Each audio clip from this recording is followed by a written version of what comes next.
semuanya, selamat datang di MedLife Medical Social Life.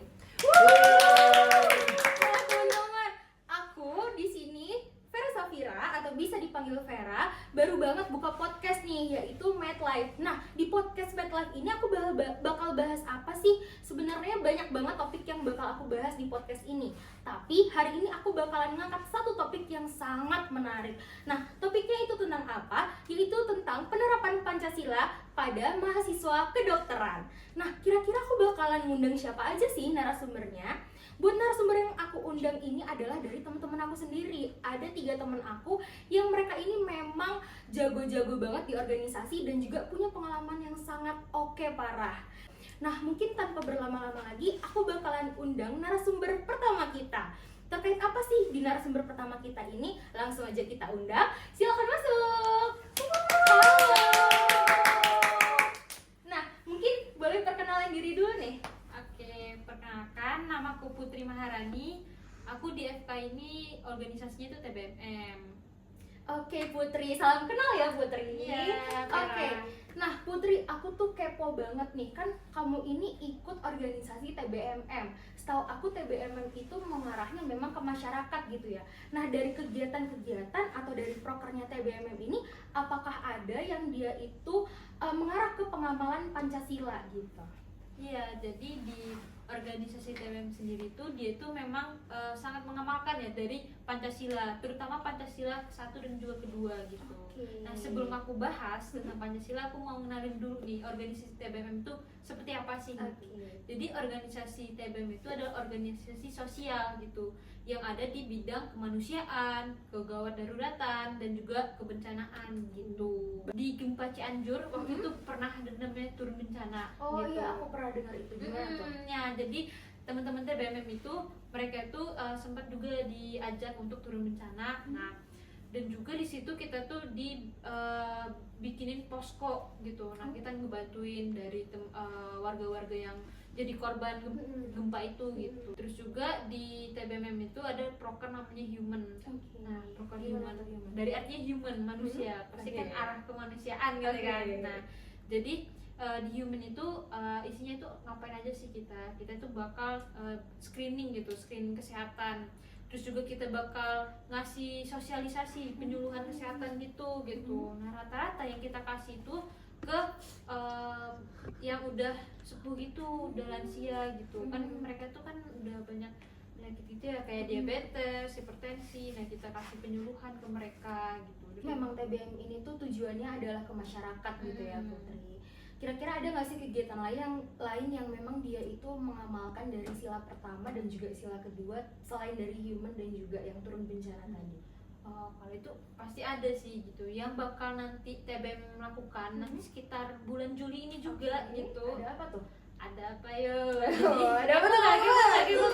Jadi TBM itu bakal ngadain namanya donor darah gitu. Donor darah ini bakal dilakukan kerjasamanya sama PMI, langsung dari PMI gitu. Karena nanti PMI itu yang bakal mendistribusikan gitu dari darah-darah itu ke orang yang membutuhkan kayak gitu. Nah, untuk yang bakal donor darah itu bisa dari teman-teman kita juga. Kan ada syarat-syaratnya ya gitu. Tapi kalau yang bisa itu bisa dia donorin darah gitu. Kayak Vera bisa tuh donor darah.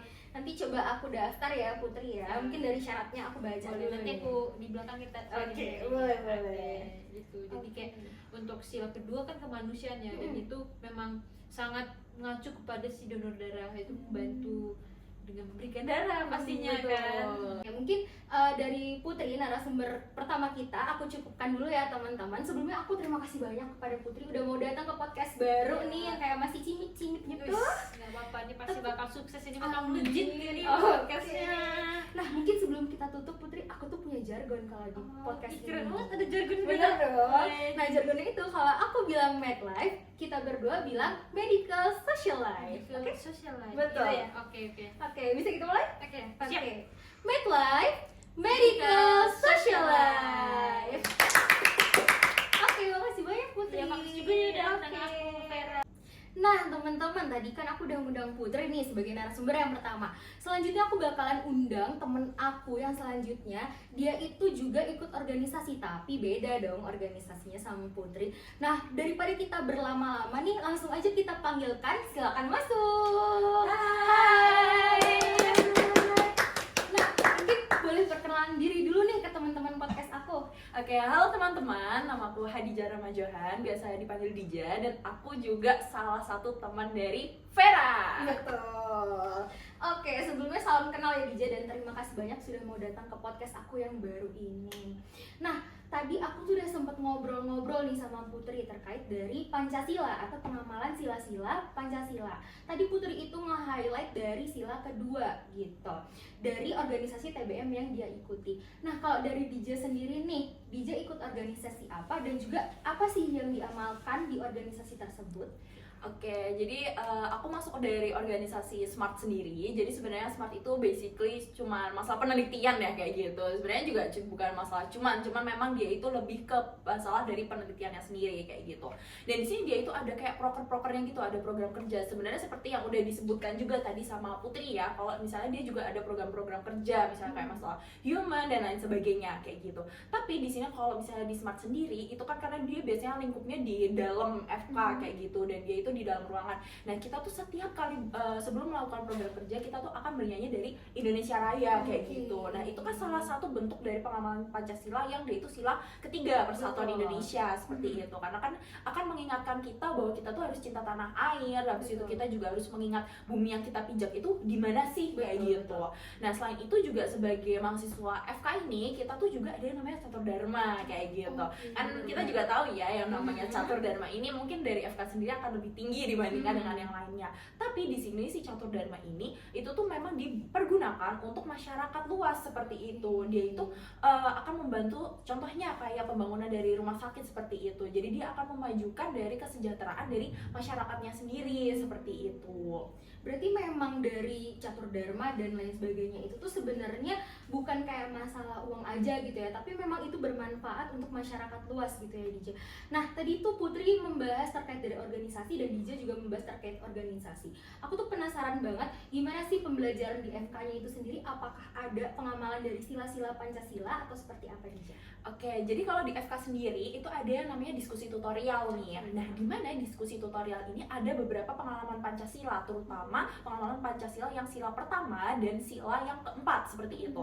Jadi yang sila pertama itu kan tentang ketuhanan yang Maha Esa kayak gitu. Seperti yang kita tahu sendiri bahwa Universitas Islam Indonesia kayak gitu. Jadi sebelum diskusi tutorial dimulai, kita akan selalu membaca Al-Qur'an seperti itu. Kita juga akan berdoa bersama seperti itu. Nah, selain itu di diskusi tutorial namanya aja diskusi ya kayak gitu. Pastinya akan ada istilahnya memberikan pendapat-pendapat seperti itu terhadap suatu permasalahan, terdapat kayak suatu pertanyaan kayak gitu. Tapi di sini juga si diskusi tutorial ini ada yang namanya ketua kayak gitu. Dimana kalau misalnya terjadi perbedaan pendapat, ketua itu akan yang menengahi kayak gitu. Nah di sini juga ada yang dokter pembimbingnya sendiri, dimana dokter pembimbing itu dia itu akan menengahi lebih lanjut kalau misalnya kita tuh belum mencapai kata mufakat kayak gitu. Jadi kayak oh kalau misalnya di lapangan tuh seperti ini loh dek kayak gitu. Jadi kita bisa memiliki insight yang lebih luas kayak gitu mengenai dari contohnya penanganan dari suatu penyakit. Oke, berarti memang dari kehidupan sehari-hari atau pembelajaran sehari-hari itu memang kita juga menerapkan dari sila Pancasila, terutama tadi sila pertama, ketiga, dan juga keempat gitu ya Dija ya. Nah, mungkin kita cukupkan dulu nih pembahasan kita terkait dari organisasi SMART dan juga pembelajaran di FK ini ya Dija ya. Sebelumnya aku terima kasih lagi sudah mau datang ke podcast aku ini. Nah, sebelum kita akhiri, aku tuh punya jargon Dija di podcast ini. Jargonnya itu adalah kalau aku bilang MedLife, nanti kita berdua bisa bilang medical social life gitu. Oke. Bisa kita mulai? Boleh. Oke. MedLife, medical social life. Nah, kira-kira ada yang kurang nggak sih silanya? Ada dong, yaitu sila kelima. Nah, aku bakalan undang salah satu teman aku yang dia itu memang kayak expert banget atau advance banget di sila kelima ini atau penerapan dari sila kelima ini. Mungkin tanpa berlama-lama langsung aja kita panggilkan. Silakan masuk. Oke. Hai. Mungkin boleh perkenalan diri dulu ke teman-teman podcast aku. Perkenalkan, saya Renji. Di sini saya ikut ikut organisasi di mana di LEM. Nah, di LEM tuh di bagian Departemen Kastrat. Oke, nah Randy, tadi itu aku udah ngundang dari teman-teman kita juga, yaitu Putri dan juga Dija. Nah mereka ini udah cerita nih Ren, dari organisasi yang mereka ikuti dan juga dari pembelajaran FK terkait dari pengamalan sila-sila Pancasila, yaitu terutama di sila pertama sampai dengan keempat. Nah kalau dari Randy sendiri nih, dari Departemen Kastrat ya Randy, atau di LEM-nya itu, ada nggak sih hal-hal atau kegiatan yang dia itu mengamalkan dari sila kelima ini? Oke, pasti ada dong. Cuman mungkin aku mau jelasin apa sih Kastrat. Oke, Jadi boleh. Kastrat itu sebenarnya adalah kajian dan strategis dan advokasi.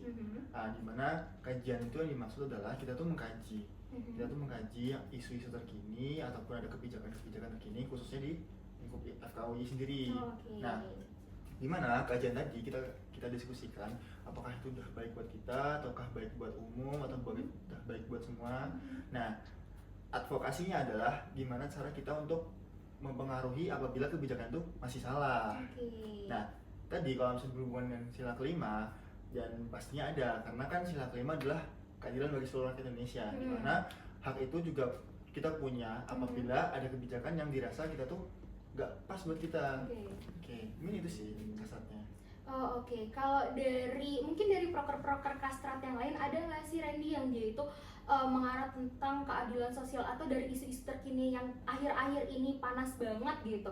Mungkin kayak dari RUU Kesehatannya atau dari BPJS, itu kan yang kayak paling sering dibicarakan oleh masyarakat. Ada nggak sih itu dikaji oleh Kastrat gitu? Baik, ada sih. Kemarin juga kita membuat namanya adalah kajian insidental, di mana kajian itu adalah mengkaji isu-isu terkini atau isu-isu yang baru aja lagi hangat. Contohnya RUU Kesehatan dan juga kemarin BPJS. Contohnya dari RUU Kesehatan adalah kemarin kita sudah bahas tuh di kajian Kastrat juga. Kalau RUU Kesehatan tuh ada yang namanya amandemen spending atau pengurangan APBN untuk tenaga ataupun fasilitas kesehatan. Dimana yang seharusnya 5-10% itu untuk dari APBN untuk kesehatan itu dihapuskan. Nah, itu kan menurut kami kebijakan yang kurang tepat karena dimana kita masih belum punya banyak fasilitas yang memadai. Contoh dari puskesmas, habis itu tingkat kesehatan vaskes tingkat 1, 2, dan 3, dimana seterusnya itu kita butuh. Nah, di sisi lain, apakah itu benar atau itu baik buat masyarakat? Kan juga masyarakat butuh kesehatan, dimana kesehatan tuh harus jadi prioritas nomor 1. Nah, kalau misalkan uang dari APBN itu dikurangi, kira-kira larinya kemana nih? Kan kita nggak tahu. Itu yang harus kita perjelas. Oke, jadi memang dari Kastrat ini itu selalu mengkaji dari isu-isu hangat, isu-isu terkini yang nantinya mungkin kalau ada perbedaan pendapat gitu akan disuarakan gitu ya Randy ya. Betul banget. Di speak up gitu lah istilahnya ya akhirnya ini. Oke. Nah mungkin terima kasih banyak Randy sudah mau datang ke podcast baru aku ini. Terima kasih Vera. Nah sebelum kita tutup Ren, aku itu punya jargon. Seperti teman-teman sebelumnya nih, kita sebelum menutup podcastnya akan jargon terlebih dahulu. Gimana tuh? Nah jargonnya itu adalah kalau aku bilang MedLife, nanti kita berdua bilang Medical Social Life. Gitu. Oke, bisa? Bisa. Oke, kita mulai ya.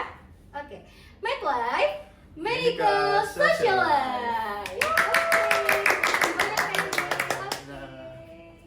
Oke teman-teman, itulah dia narasumber dari podcast MedLife-ku ini. Nah mungkin aku akan mengambil kesimpulan atau menarik kesimpulan dari ketiga narasumberku tadi. Jadi sebetulnya Pancasila ini tuh sebagai mahasiswa kedokteran nih ya, kita itu nggak hanya menerapkan atau mengamalkan Pancasila itu relevan ke dunia medis aja, tapi ke bersosialisasinya atau ke dunia lain, bukan dunia lain yang itu ya, tapi kayak dunia di luar dari akademik itu juga kita terapkan dari Pancasilanya, yang mana itu dapat membentuk karakter dan juga kepemimpinan di kalangan mahasiswa gitu. Dan juga selain dari lingkungan akademis, dari Pancasila ini sendiri dapat menjadi pedoman kita untuk menciptakan lingkungan yang harmonis dan juga berintegritas tinggi gitu teman-teman. Nah mungkin cukup sekian podcast aku hari ini. Aku cukupkan. Sebelum kita cukupkan, kita jargon dulu sendiri nggak apa-apa ya teman-teman. Oke, sampai jumpa di MedLife, Medical Social Life. Dadah.